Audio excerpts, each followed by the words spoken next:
আপনারা দেখতেছেন ওই যে সামনে মানে মোল্লা কলেজের সামনে মোল্লা কলেজের যে স্টুডেন্টরা আছে তারা স্থান লইছে এবং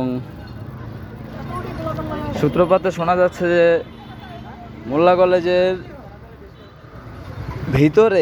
কলেজের ভিতরে জগন্নাথ স্টুডেন্ট ইউনিভার্সিটিতে না হলেও 100-র উপরে স্টুডেন্ট আটকে রাখছে। ঠিক আছে, সো আমরা আর আগে বেরোতে চাচ্ছি না, কারণ আগে খুবই ভয়াবহ গ্যাঞ্জাম হচ্ছে এবং ওইখান থেকে তারা ডাক দিতেছে।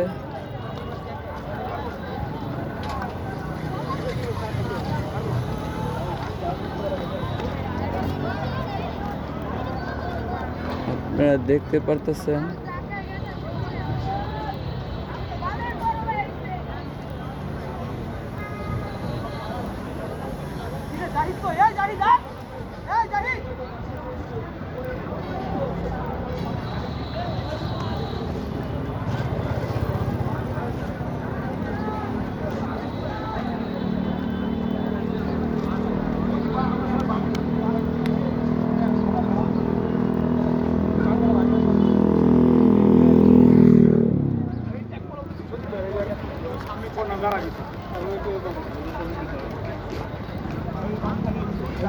কথা হয়েছে